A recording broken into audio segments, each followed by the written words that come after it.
Adventures in Research. This is Paul Shannon bringing you another transcribed story of science produced as a public service in cooperation with the Westinghouse Research Laboratories. And today bringing you the story of Dr. Neil Svensson and his discovery of phototherapy, the art of healing with light.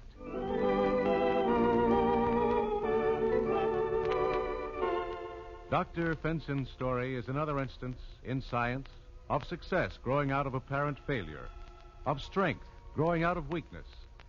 For Fenson was incurably sick at the age of 21. After taking his medical degree at the University of Copenhagen, he learned that his illness prevented him from ever practicing medicine. But that did not stop his curiosity about life, about science. Our story begins on a beautiful summer day in 1893. Neil Svensson is sitting in his garden while his sweetheart, Ingeborg, reads to him. And Per said to Solveig, then I need no bolts to guard me, no locks against the powers of evil. My hunter's hut is consecrated if you deign enter it and live there. Let me look at you. How lovely, how... Niels? No, yes, Ingeborg. You were not listening. I'm sorry. Please forgive me. I was watching that cat. Cat? Yes, that one over there, sunning itself near the birch tree. And you know, it's the most amazing thing. Each time the shadow of the tree crept up and cast itself on the sleeping cat, the cat awakened, stretched herself, and moved again into the sunlight. That happened all afternoon. So, all afternoon I was reading, and you were not listening. Ingeborg, please continue. I know it was rude of me, but I couldn't help myself. The cat's behavior is strikingly similar to the skating bug I observed the other day. Oh, really, Niels? You are more complex than Peer Gynt. What is all this about a cat and skating bug? Well, just the other day, I was crossing the bridge over the Slotsholmen Canal. I stopped and looked down into the water. I noticed a skating bug being carried downstream by the current. But every time the bug reached the dark line of the bridge's shadow on the water, he shot back upstream into the sunlight. I stayed there for at least 20 minutes, and it happened again and again and again. Shall I continue reading? Please do. You are mine, then. Go in. I would see you within. I will fetch some wood for a fire to warm your What is there in the sunlight that they both responded to? You shall sit If animals and insects like the sun, my princess. what about man? Now she is found and won. Is sunlight Now beneficial my to palace man? shall spring into being. Could sunlight do good to a Then man's Pierre body? seized his axe and crossed Could over sunlight the tree. do harm? Just then, Niels. Yes, Ingeborg, I'm listening, really. No, my dear. You're 1,000 miles away with your cats and skating bugs and sunlight. That will be all for today.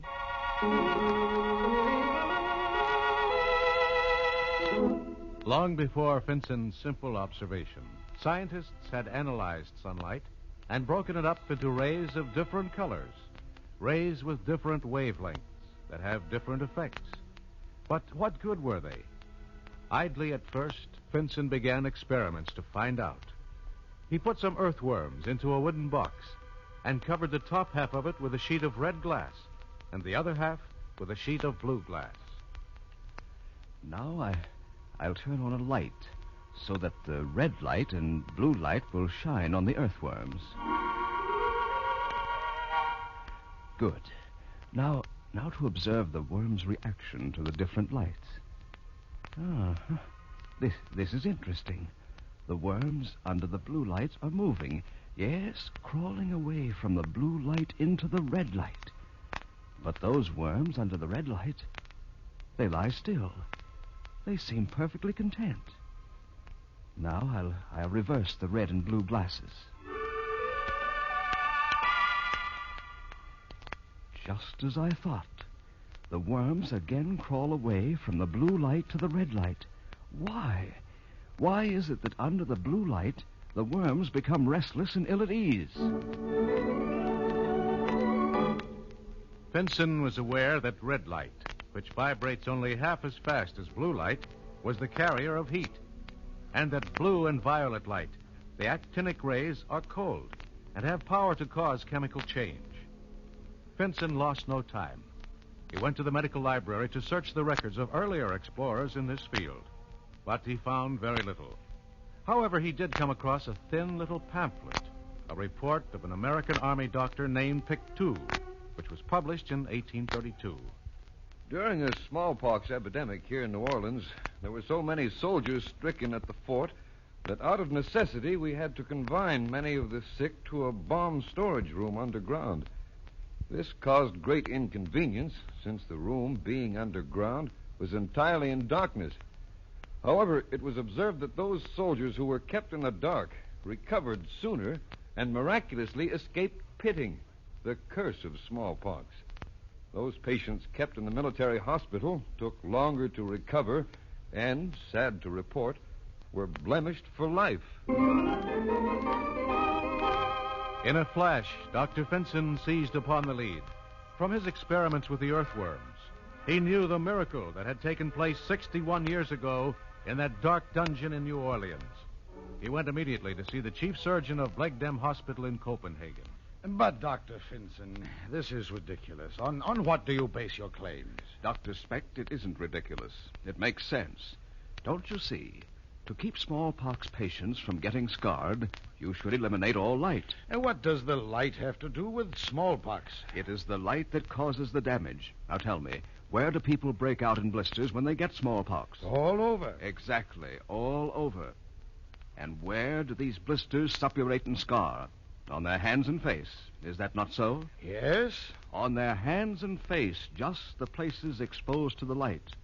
Now, if you will isolate your smallpox patients into one room and hang thick red curtains over the windows so that only red light will enter... Why red light? Because by using only red, you eliminate the actinic rays, blue and violet and ultraviolet, which are responsible for the damage to the skin in smallpox. Oh, forgive me, Finson, but this is the most preposterous theory I've ever heard. Please, Dr. Specht, you may think me a crank, but please, don't laugh.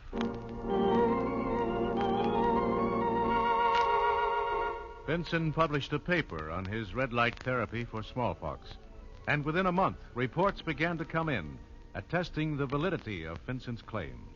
From Bergen, Norway, 2 doctors reported.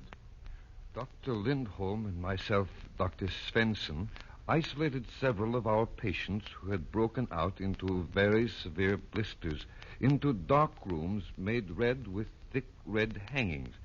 And we are pleased to report that 2 weeks later, every single patient left the hospital completely unscarred. And from far-off Gothenburg in Sweden came further verification. We experimented with Dr. Finson's phototherapy on a patient suffering from the deadly black smallpox. By having the patient lie in a room under a red light, the smallpox lesions were healed without scar formation.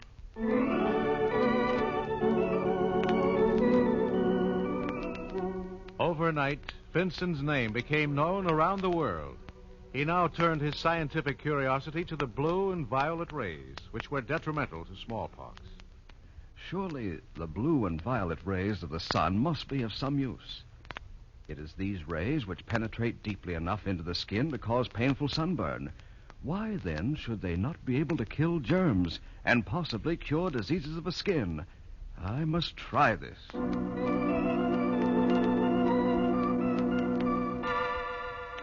Finson faced another problem. Where in dismal Denmark would he find constant sunlight, bright, piercing sunlight over a long, controlled period of time? Finson decided to make his own sunlight. He went to Wilfred Hansen, the chief engineer of the Copenhagen Electric Works. The light I will need, Mr. Hansen, should be strong enough to cause inflammation like sunburn when focused on human flesh. What you really want is a miniature sun. That's it exactly. A powerful sunlight with strong violet rays. What do you intend to use such a light for, Doctor? I'm not sure yet, but I believe eventually Strong blue and violet rays could cure certain diseases, particularly of the skin. Now, if we could find a patient with a bad case of skin disease, and if we succeeded in curing the disease, then it would prove it. Doctor, I know of such a case.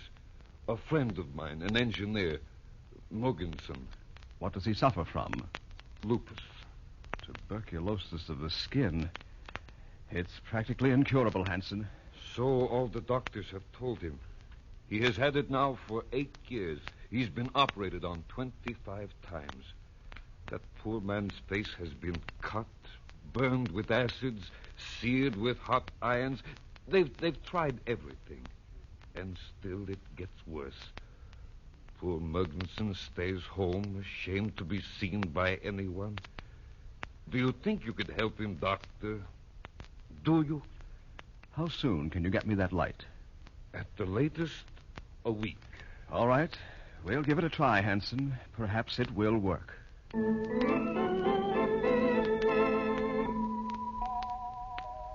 Mr. Mogensen, this may take some time. Now, I want you to lie on this table and make yourself perfectly comfortable. Thank you, Doctor. Now, my assistant will take turns with me and hold this blue glass close to your face while we shine this strong light on you. Do you think you can stand it? After lupus, I can stand anything. Turn on the light, Mr. Bloomquist. Does it burn, Mr. Mogensen? No, it feels good. Relax. Be comfortable. We've got 2 hours' work ahead of us.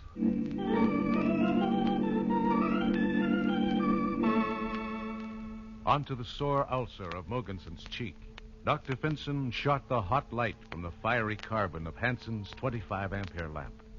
He focused all that arc's rays through a clumsy setup of lenses, shot the whole hot cone of them down onto less than a square inch of flesh for 2 hours. Day after day, week after week, time ran into months. Mogensen getting more and more annoyed and intensely uncooperative. Don't fidget, Mogensen, please. I want to take a close look at your right cheek. Doctor, it's no use. Why continue? Mogensen, when did you last look at your right cheek?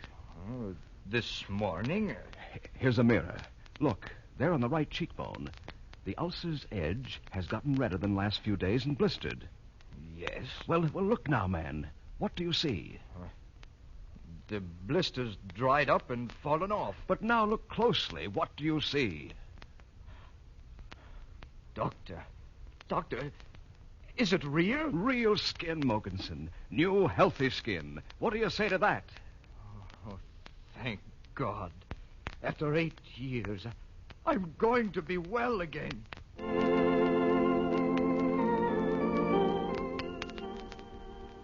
Not long afterward, Niels Finson, a stricken man himself, sat up in his wheelchair to receive the Nobel Prize of 1904.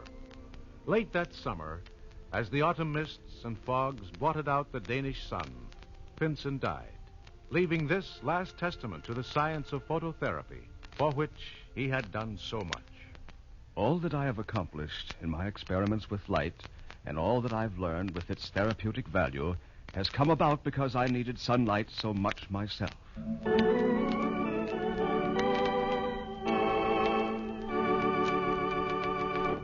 And that's today's Adventure in Research, produced in cooperation with the Westinghouse Research Laboratories.